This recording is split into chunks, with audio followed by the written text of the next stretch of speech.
Yes, good morning students. आज हम आपको जो है क्वेश्चन नंबर 6 बताने जा रहे हैं। हमने आपके क्वेश्चन नंबर 5 इससे पहले वाली वीडियो में डाला है।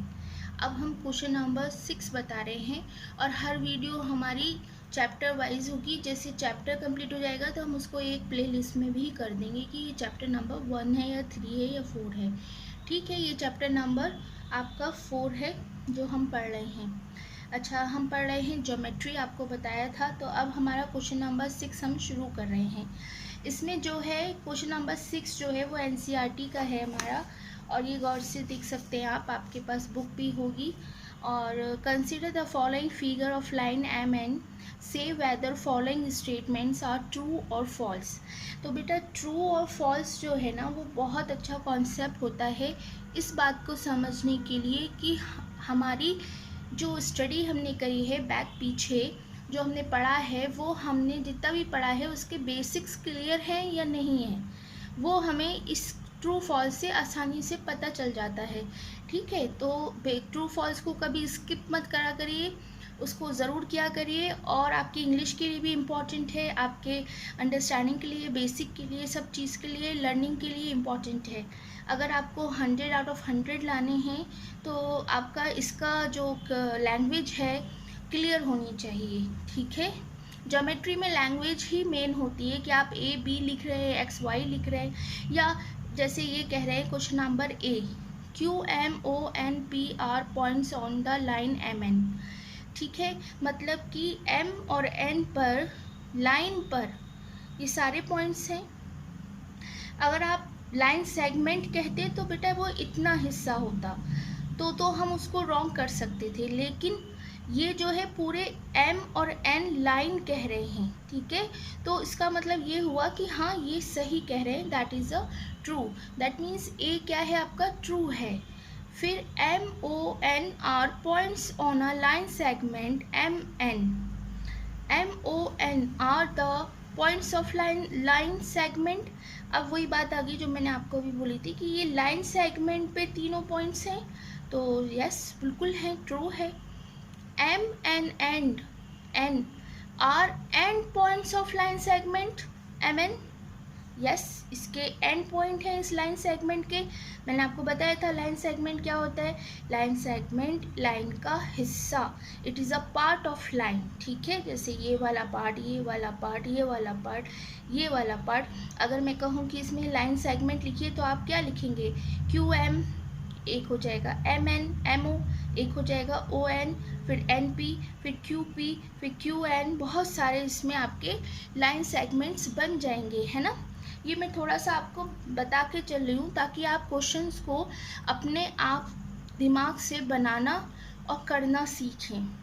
O and N are the end point of line segment OP, O और P। ठीक है, O और P पे क्या ये कह रहे हैं कि ये इन O और P का O और N एंड पॉइंट है, नहीं है, क्योंकि एंड, अगर हम O और P की बात करते हैं तो O और P इसका एंड पॉइंट है, ना कि N। ठीक है, ये भी फॉल्स हो गया। फिर है M is one of the end points of line segment QO। ठीक है, कह रहे हैं कि M जो है वो एंड पॉइंट है, मतलब लास्ट कर रहा है किसका, Q और O का। तो बेटा साफ पता चल रहा है कि अगर Q और O का लास्ट है तो जाहिर सी बात है वो Q होना चाहिए या O होना चाहिए, M तो नहीं होना चाहिए, M तो सेंटर पे बीच में है। ठीक है, अब आते हैं G वाला क्वेश्चन। रे OP इज डिफरेंट फ्रॉम रे QP। OP जो है वो QP से रे अलग है, OQ ऑफ कोर्स अलग है, that is a true. Okay, ये इधर रे जा रही है इस पॉइंट से, ये इधर रे जा रही है। आपको याद है मैंने रे क्या बताई थी कि जो रे वो होती हैं जो एक सेंटर से निकलती चली जाती हैं इन्फिनेटली। ठीक है, रे OP इज सेम एज रे OM। नो, फॉल्स है, OM रे नहीं है, दैट इज अ सेगमेंट, तो ये फॉल्स है आपका। OP जो है वो आपका रे है, that is true. Okay, next O P, ray O P is the same ray of O M. O M O P is the same. False. No. Ray OM is not opposite to ray OP. Ray OM is not opposite OP, जबकि ये opposite है. OM इधर है और opposite क्या होता है, एक दूसरे का उल्टा. मतलब जैसे ये लाइन है, ये लाइन इधर जा रही है तो ये इधर जा रही है, समझ रहे हैं. ये एक दूसरे के क्या हो गए, अपोजिट हो गए. तो ये दोनों अपोजिट है, नहीं है. ठीक है, कह रहे हैं कि ये नहीं है जबकि ये हैं, अपोजिट ही हैं. क्या कह रहे हैं, फिर से देखिए. Ray O M is not opposite to O P, जबकि यहाँ से देखें तो ये इधर है और ये इधर है, तो दोनों एक दूसरे के क्या है, ओ सेंटर से डायरेक्शन दोनों के अलग अलग है. इसलिए हम क्या कहेंगे, हम कहेंगे कि ये भी फॉल्स है इनका. ठीक है. O is not an essential point of OP. O is not is a initial point of OP. तो O जो है वो आपके OP का इनिशियल पॉइंट है. इनिशियल पॉइंट मतलब starting point. Okay, initial point मतलब स्टार्टिंग पॉइंट. तो जाहिर सी बात है O है इनिशियल पॉइंट, तो ये गलत कह रहे हैं ना. ये इसी तरीके से घुमाते हैं और इसी घुमाने के तरीके से आपको समझ में आता है कि हमारे कॉन्सेप्ट क्लियर जा रहे हैं और हमें रटना नहीं पड़ रहा. हम समझ गए हैं कि ये हमें बेवकूफ़ बिल्कुल नहीं बना सकते. हम समझ जाएंगे कि हाँ ये हमें क्या समझाना चाह रहे हैं. ओके, इसलिए लैंग्वेज पर और इन क्वेश्चंस पर काफ़ी ध्यान दिया करिए.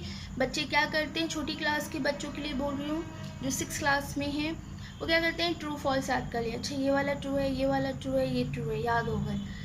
ऐसे नहीं करना है बेटा. अगर आपको अच्छे नंबर लाने हैं, आपको अपना बेस स्ट्रॉन्ग करना है, आपको 7th 8th क्लास में अच्छे मार्क्स लाने हैं, आपको अपना बोर्ड अच्छा निकालना है, तो आपको अपने ये पॉइंट क्लियर करने होंगे.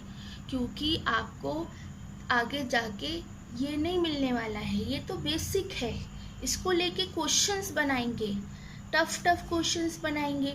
तो इसलिए अगर यही नहीं पता होगा तो सब गड़बड़ हो जाएगी, नंबर नहीं आने वाले, बड़ा मुश्किल हो जाएगा पढ़ना.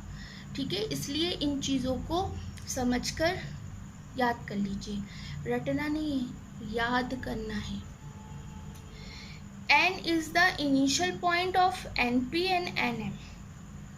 N is initial point, N और P, N P और N M. अब देखो, दो रेखाएं बता रहे हैं कि जो N से P की तरफ जा रही है लाइन, और एक N से M की तरफ जा रही है. तो कहने का मतलब ये क्वेश्चन ये कह रहे हैं कि ये P का और इधर M का इनिशियल पॉइंट है, स्टार्टिंग पॉइंट है. तो yes, this is a true. तो K is a true. Okay, तो आपकी समझ में आ गई. तो आप इसको अब एक बार रिवाइज कर लीजिएगा अच्छे से. नेक्स्ट वीडियो में हम आपको कर्व वाला वीडियो बना के डालेंगे और उसके बाद उसके क्वेश्चन आंसर भी करेंगे. और पूरा चैप्टर बेटा रिवाइज करिए अच्छे से, और अच्छे से जब रिवाइज हो जाएगा तो मैं आपको इसके बेसिस पे अपनी तरफ से कुछ क्वेश्चंस भी अपडेट कर दूंगी और आप उनको सॉल्व करिएगा और रिवीजन ज़रूर करिए. ठीक है, और नेक्स्ट टॉपिक मैं इंशाल्लाह डाल दूंगी. ठीक है, ओके, बाय, खुदा हाफिज़ बेटा.